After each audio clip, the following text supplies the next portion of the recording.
Assalamualaikum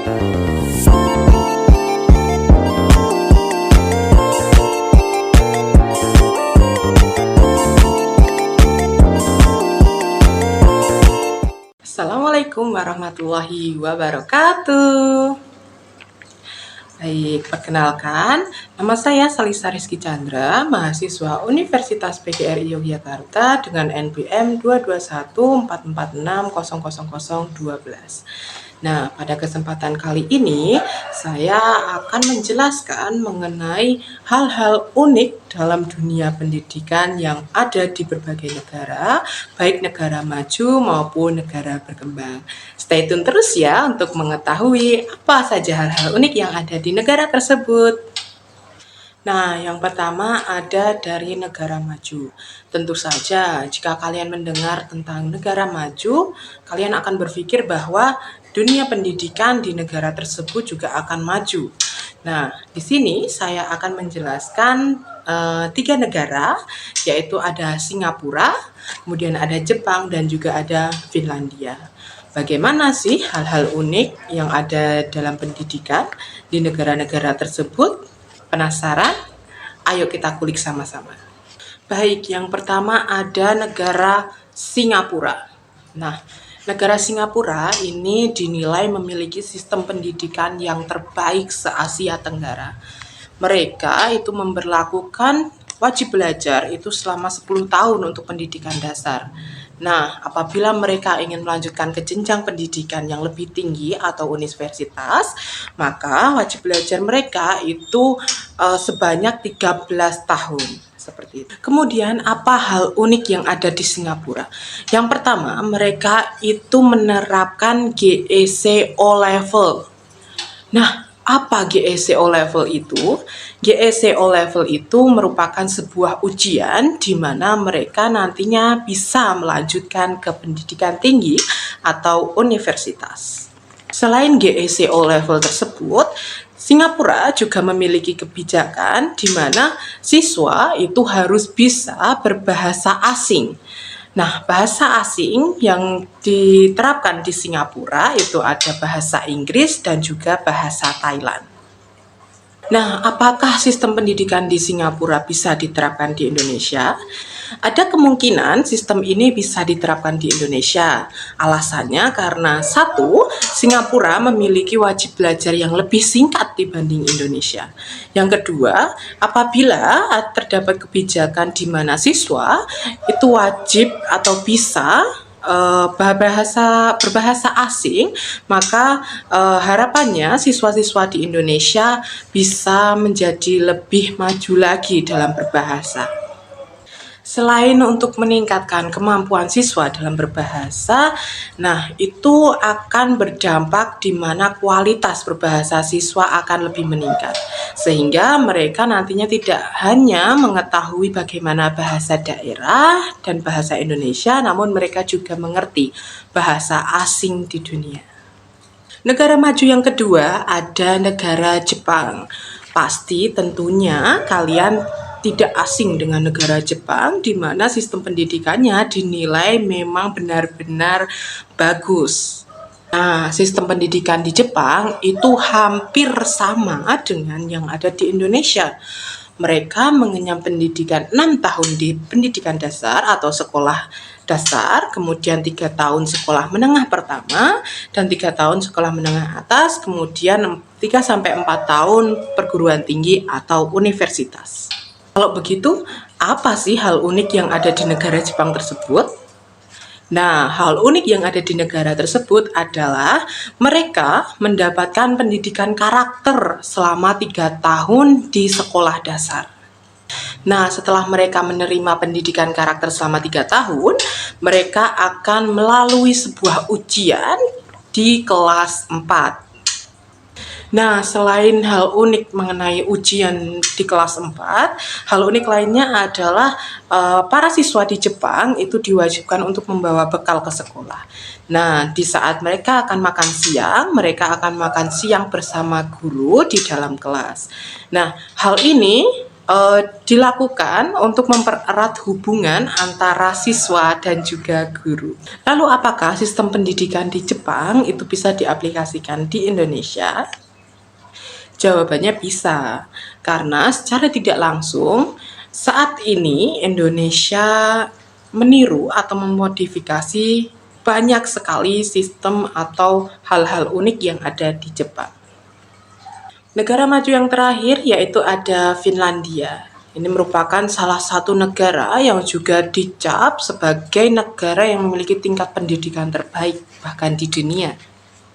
Hal ini didukung oleh pemerintah yang ada di negara Finlandia yang berperan begitu besar dalam pendidikan, di mana pemerintah mewajibkan setiap warga yang ada di Finlandia harus bisa mengenyam pendidikan.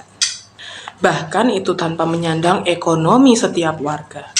Apakah mereka miskin ataupun kaya, pemerintah mengharuskan dan mewajibkan setiap warganya untuk bisa mendapatkan pendidikan secara merata.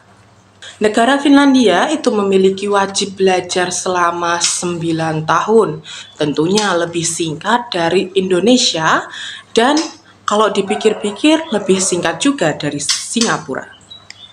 Hal unik apa yang ada di negara Finlandia dalam dunia pendidikan? Di negara Finlandia tidak menerapkan adanya sistem pekerjaan rumah atau sering kita dengar sebagai PR. Nah, pemerintah atau orang Finlandia berpikir bahwa PR itu tidak akan mencerdaskan mereka. Justru PR akan membuat mereka tertekan sehingga siswa akan terkena tekanan dan stres. Nah, sekarang pertanyaannya adalah apakah hal unik tersebut bisa diaplikasikan di Indonesia? Tentu saja, hal ini kurang efektif apabila diaplikasikan di Indonesia. Ini karena anak-anak yang ada di Indonesia saat ini sudah ketergantungan sekali dengan yang namanya gadget maupun teknologi atau handphone. Nah, pemberian PR di negara Finlandia itu tidak diberikan karena mereka takut anak-anak akan menerima tekanan sehingga menjadi stres. Nah, kalau di Indonesia, anak-anak yang sudah kecanduan gadget tidak diberikan PR, maka itu akan lebih membuat mereka merasa kecanduan lagi dan lagi, sehingga mereka tidak ada waktu untuk belajar seperti itu.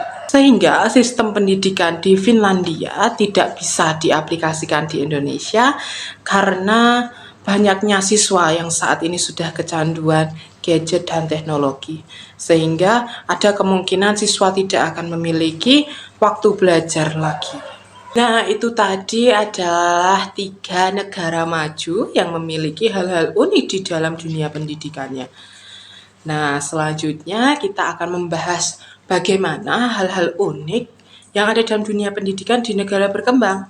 Nah, kita akan bahas 2 negara, yaitu ada Malaysia dan juga ada Iran.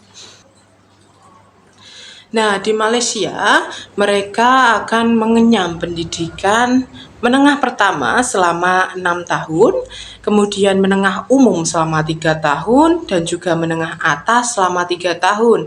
Mereka akan melanjutkan ke pendidikan akademik juga selama 2 tahun. Hal unik apa yang ada di negara Malaysia? Nah, pemerintah di Malaysia itu menetapkan kebijakan di mana setiap orang tua diwajibkan untuk menyekolahkan anaknya di usia 6 tahun dan masuk ke pendidikan sekolah dasar. Apabila orang tua lalai atau lupa atau bahkan tidak mau menyekolahkan anaknya, maka orang tua tersebut akan terkena denda sebesar 16 juta rupiah. Dilihat dari kebijakannya saja, Malaysia sungguh sangat-sangat ingin pendidikan yang terbaik di negaranya. Nah, namun apakah sistem ini bisa masuk atau bisa diaplikasikan di Indonesia? Jawabannya adalah ini tidak efektif apabila diaplikasikan di Indonesia. Mengingat angka kemiskinan di Indonesia yang sangat tinggi. Apabila kebijakan pemerintah yang ada di Malaysia, yaitu memberikan denda sebesar 16 juta diaplikasikan di Indonesia, maka ada kemungkinan kemiskinan di Indonesia akan lebih tinggi lagi. Apakah dari itu sistem pendidikan di Malaysia atau hal unik ini tidak bisa diaplikasikan di Indonesia? Oke, sekarang kita masuk ke negara berkembang yang kedua dan yang terakhir nih, yaitu ada Iran. Negara Iran memberlakukan wajib belajar selama 9 tahun. Negara Iran memiliki keunikan dalam sistem pendidikannya, yaitu di mana semua mata pelajaran terdapat nilai-nilai keislaman. Nah, sekarang, apakah sistem pendidikan di Iran tersebut bisa diaplikasikan di Indonesia? Jawabannya tetap sama, kurang efektif apabila diaplikasikan di Indonesia. Kenapa? Karena Indonesia memiliki keberagaman agama, baik Kristen, Konghucu, Hindu, dan lain sebagainya. Ada 6 agama yang diakui di Indonesia. Nah, itu tadi hal-hal unik dari negara maju dan negara berkembang. Apakah bisa diaplikasikan di Indonesia atau tidak? Ada 3 negara yang tidak bisa diaplikasikan di Indonesia, dan ada 2 negara yang bisa diaplikasikan di Indonesia dengan harapan siswa akan bisa lebih berkualitas. Nah, baik, itu yang bisa saya sampaikan mengenai materi kali ini, yaitu perbandingan antara hal-hal unik yang ada di negara maju dan juga negara berkembang. Apakah bisa diaplikasikan di Indonesia ataupun tidak. Cukup sekian yang dapat saya sampaikan. Saya pamit undur diri. Terima kasih. Sampai jumpa.